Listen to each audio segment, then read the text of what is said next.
नमस्कार प्यारे साथियों, स्वागत है आपका प्रत्येक क्लास एज में। आज हम पढ़ने जा रहे हैं बहुत ही शानदार टॉपिक के बारे में, वह विद्युत आवेश के बारे में। विद्युत आवेश क्या होता है, विद्युत आवेश की उत्पत्ति कैसे हुई और विद्युत आवेश की खोज किस वैज्ञानिक ने की। तो सबसे पहले हम पढ़ेंगे विद्युत आवेश के बारे में। विद्युत आवेश की खोज, विद्युत आवेश की खोज साथियों, सबसे पहले विद्युत आवेश की खोज 2500 वर्ष पहले 2500 वर्ष पहले विद्युत आवेश की खोज एक थेल्स नामक वैज्ञानिक था जिन्होंने इसकी खोज की। थेल्स नामक वैज्ञानिक क्या किया, कहरवा या अंबर नामक पदार्थ को एक रेशम के कपड़े पर रगड़ा, जिसके कारण उसके छोटे छोटे टुकड़े उसकी ओर आकर्षित हुए, जिसे आवेश कहा गया। तो हम क्या पढ़ेंगे कि आवेश की जो खोज है, आवेश की खोज किसने की, 2500 वर्ष पूर्व। आवेश की खोज 2500 वर्ष पूर्व एक थेल्स नामक वैज्ञानिक था।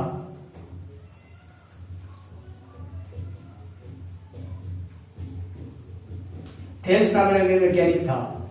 थेल्स नामक वैज्ञानिक क्या किया कि एक कहरवा या अंबर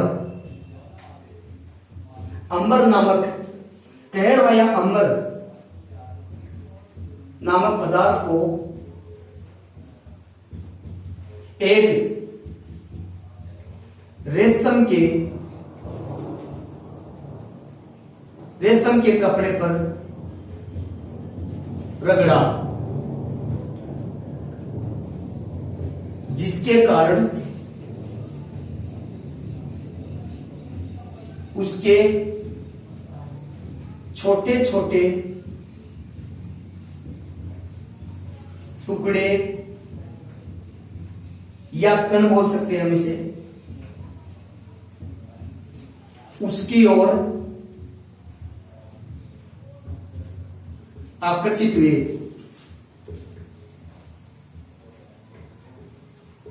जिसे आवेश कहा गया। साथियों, जो अंबर है, जो शब्द अंबर हमें दिखाई दे रहा है, इसे इलेक्ट्रॉन्स भी कहा जाता है।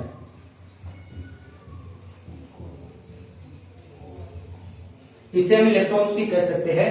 तो 2500 वर्ष पूर्व थेल्स नामक वैज्ञानिक ने क्या किया कि कहरवा या अंबर नामक पदार्थ पर रेशम के कपड़े को रगड़ा, जिसके कारण छोटे छोटे टुकड़े उसकी ओर आकर्षित हुए, जिसके कारण छोटे छोटे टुकड़े उनकी ओर आकर्षित हुए, उससे आवेश कहा गया। साथियों, आवेश दो प्रकार के होते हैं। आवेश होते हैं वो दो प्रकार के होते हैं। आवेश के प्रकार के बारे में हम लोग जाने तो एक होता है धनावेश, एक होता है ऋणावेश। एक होता है धनावेश, और आवेश दो प्रकार के होते हैं। एक होता है धनावेश, दूसरा होता है ऋणावेश। जो धनावेश होता है वो क्या करता है, इलेक्ट्रॉन्स का त्याग करता है, जबकि जो ऋणावेश होता है वो इलेक्ट्रॉन्स को ग्रहण करता है।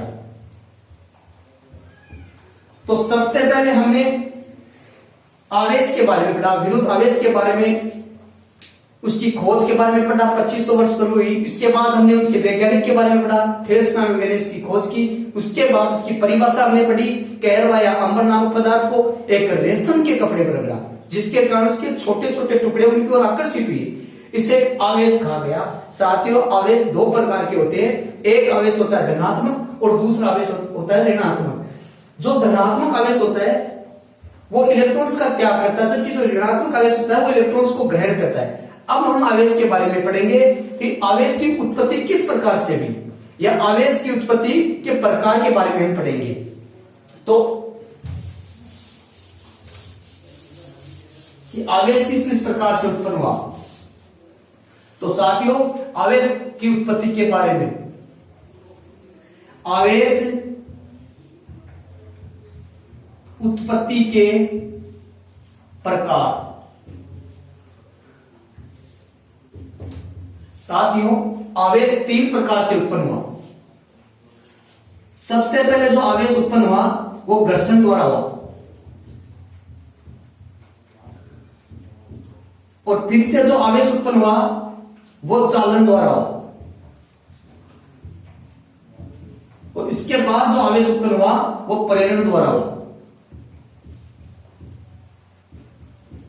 साथियों, जो घर्षण द्वारा विद्युत आवेश उत्पन्न हुआ इसे स्थैतिक आवेश कहा गया।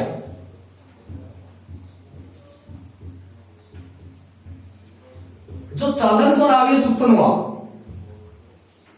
चालन द्वारा जो आवेश उत्पन्न हुआ उसे डायनेमिक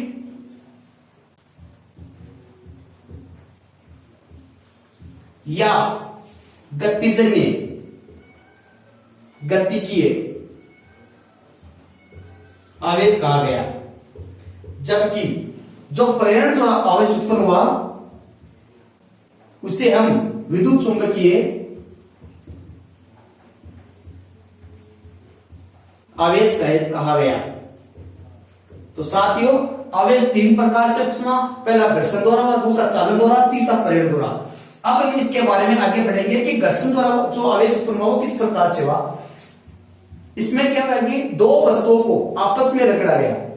घर्षण द्वारा जो आवेश उत्पन्न हुआ उसमें दो वस्तुओं को आपस में रगड़ा गया, जिसके कारण उनके बीच में आवेश उत्पन्न हुआ। दो वस्तुओं को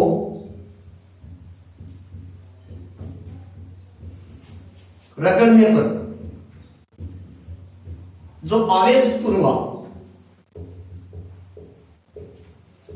जैसे हम जैसे मान सकते हैं कि सूखे बालों में कंघी करने के बाद, हमारे सूखे बाल होते हैं उसमें कंघी करने के बाद हम जब छोटे छोटे टुकड़ों की ओर कंघी को ले जाते हैं तो उनके बीच में एक वो उनकी ओर जो छोटे छोटे टुकड़े हैं वो कंघी की ओर आकर्षित होते हैं, जिसे घर्षण कहा गया। इसके बाद जो आवेश उत्पन्न हुआ वो चालन द्वारा, गति की आवेश या डायनेमिक प्रकार से। इसमें क्या हुआ है कि दो वस्तुओं को आपस में संपर्कित करके आवेश उत्पन्न किया गया। एक वस्तु दो चालक वस्तुएं, जैसे एक यहां पर तार है और एक यहां पर तार है, इन दोनों के बीच में, इन दोनों को यहां पर जैसे विद्युत धारा प्रवाह नहीं होगी या इलेक्ट्रॉन्स आवेश प्रवाह नहीं होगा, तो इसे प्रवाह कराने के लिए हमें ऐसे करना होगा। तो यहां पर जो इलेक्ट्रॉन्स का या आवेश का प्रवाह होगा इसे चालन द्वारा आवेश कहा गया। दो वस्तुओं को संपर्कित करने पर, तो इसको दो वस्तुओं को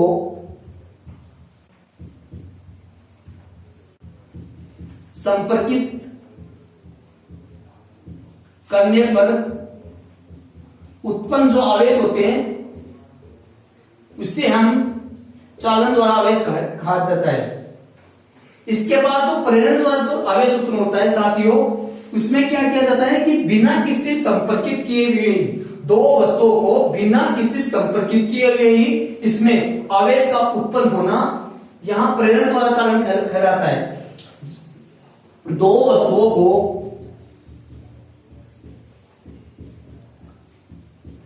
बिना संपर्कित किए हुए ही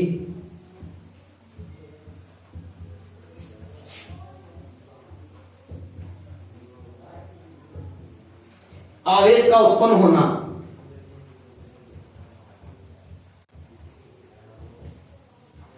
जैसे हम इसको इस प्रकार से जान सकते हैं। जो प्रेरण द्वारा जो आवेश उत्पन्न होता है कि ट्रांसफार्मर होता है, इसमें दो वाइंडिंग होती है, एक प्राइमरी वाइंडिंग होती है, एक सेकेंडरी वाइंडिंग होती है। तो ट्रांसफार्मर में दो वाइंडिंग होती है। ट्रांसफार्मर में दो वाइंडिंग होती है।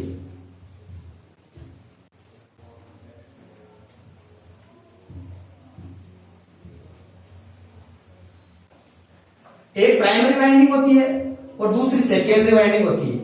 जो प्राइमरी, यहां से एसी सप्लाई दी जाती है। जो प्राइमरी वाइंडिंग होती है यहां से एसी सप्लाई दी जाती है और इसके द्वारा सेकेंडरी वाइंडिंग में विद्युत का प्रवाह होना या इलेक्ट्रॉन्स का प्रवाह होना या आवेश का प्रवाह होना, जिसके कारण इनके बीच में यहां पर विद्युत वाहक उत्पन्न हो जाता है। इसका मतलब हुआ कि इसके बीच में कोई भी स्थैतिक युक्ति नहीं लगी हुई है। ट्रांसफार्मर की प्राइमरी और सेकेंडरी वाइंडिंग के बीच में कोई भी स्थितिक युक्ति नहीं लगी होती है, इसके बावजूद यहां पर विद्युत वाहक बल का उत्पन्न होना, यह प्रेरण द्वारा या विद्युत चुंबकीय प्रकार से जो आवेश उत्पन्न होता है वो यहां पर विद्युत वाहक उत्पन्न हो जाता है। तो हमने पढ़ा आवेश के बारे में। आवेश की खोज किसने की? 2500 वर्ष पूर्व थेल्स नामक वैज्ञानिक ने आवेश की खोज की थी और कहरवाई आम्बर नामक पदार्थ को रेशम के कपड़े पर रगड़ने के कारण उनके छोटे छोटे टुकड़े जो आकर्षित हुए उससे आवेश खा गया। आवेश साथियों दो प्रकार के होते हैं, एक धनावेश होता है, ऋणात्मक आवेश होता है। जो धनावेश होता है वो इलेक्ट्रॉन्स का त्याग करता है, जो ऋणात्मक होता है वो इलेक्ट्रॉन्स को ग्रहण करता है। इसके बाद हमने आवेश की उत्पत्ति के बारे में पढ़ा। आवेश की उत्पत्ति तीन प्रकार से हुई, पहली घर्षण द्वारा हुई, दूसरी चालन द्वारा हुई और तीसरी प्रेरण द्वारा हुई। पहली जो घर्षण द्वारा हुई, दो वस्तुओं को आपस में रगड़ने के कारण हुई।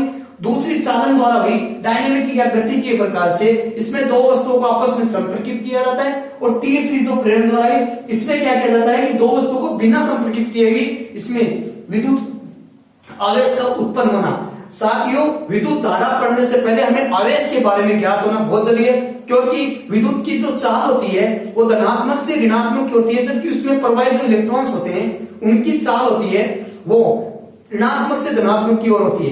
इसलिए ऋणात्मक और जो धनात्मक का जो सिस्टम है वो आवेश पर डिपेंड करता है, क्योंकि आवेश ऋणात्मक और धनात्मक होते हैं। तो सबसे पहले इनके बारे में हमें ज्ञान होना जरूरी है। अब हम पढ़ेंगे विद्युत आवेश के मात्रक के बारे में पढ़ेंगे। तो अब हम पढ़ने जा रहे हैं विद्युत आवेश के मात्रक के बारे में।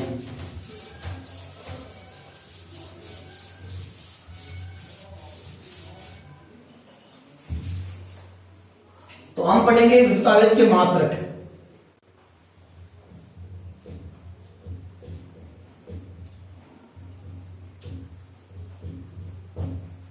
हम पढ़ेंगे विद्युत आवेश के मात्रक के बारे में। साथियों विद्युत आवेश का मात्रक हमें नॉर्मली पता होता है कि आवेश का मात्रक कूलम होता है, लेकिन हमें यह ध्यान रखना होगा कि विद्युत आवेश का एमकेएस या एसआई मात्रक क्या होता है। विद्युत आवेश का एमकेएस या एसआई मात्रक वो कूलम होता है। और विद्युत आवेश का जो सीजीएस जो दूसरा मात्रक है, जो दूसरा मात्रक है वो ईएसयू होता है। जो ईएसयू है ये हमारे ध्यान में होता है कि ईएसयू क्या होता है। तो ईएसयू को बोलते हैं हम इलेक्ट्रो स्टैटिक यूनिट। तो आवेश का एक मात्रक एमकेएस मात्रक कूलम होता है, जिसे हम एसआई मात्रक भी बोलते हैं। और आवेश का जो दूसरा मात्रक है सीजीएस, उसे हम ईएसयू मात्रक बोलते हैं। ईएसयू को हम इलेक्ट्रोस्टैटिक मात्रक भी, इलेक्ट्रोस्टैटिक यूनिट भी बोलते हैं। लेकिन हमें यह ध्यान होना चाहिए कि एक कूलम बराबर कितने ईएसयू होते हैं और एक ईएसयू बराबर कितने कूलम होते हैं। तो साथियों एक कूलम बराबर 3 इंटू 10⁻�9 ईएसयू होते हैं, जबकि एक ईएसयू बराबर 3.33 इंटू 10⁻⁻10 कूलम होते हैं। साथियों एक कूलम बराबर 3 इंटू 10⁻⁹ ईएसयू होते हैं, जबकि एक ईएसयू बराबर 3.33 इंटू 10⁻⁻10 कूलम होते हैं।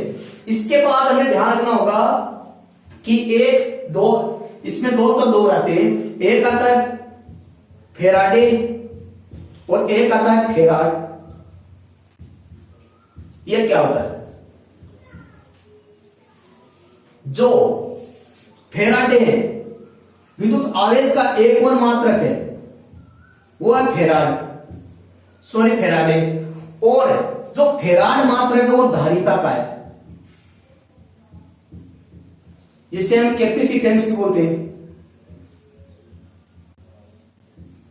विद्युत आवेश का एक मात्रक फेराडे भी होता है, जबकि फेराडे जो मात्रक है वो धारिता का है, जबकि हम लगभग धारिता का मात्रक फेराडे बोलते हैं।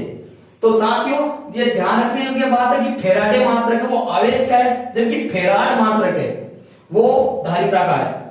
अब हम इसके बारे में पढ़ेंगे। आवेश का मात्रक हमने पढ़ लिया, और आवेश का एक मात्रक एसआई मात्रक कूलॉम है, सीजीएस मात्रक ईएसयू है, और इसे इलेक्ट्रोस्टैटिक यूनिट भी बोलते हैं। अब इसके बाद हम पढ़ने जा रहे हैं, इसके बाद हम पढ़ेंगे नेक्स्ट जो टॉपिक है, उसके बाद सेकंड पार्ट में पढ़ेंगे कि कूलॉम का नियम क्या है, कूलॉम का नियम क्या है और गुरुत्वाकर्षण का नियम क्या है। दोनों ही सेम नियम है, तो इसलिए हमें अगले जो पार्ट है उसमें फिर से पढ़ेंगे हम कूलॉम के नियम के बारे में। बहुत बहुत धन्यवाद, थैंक यू।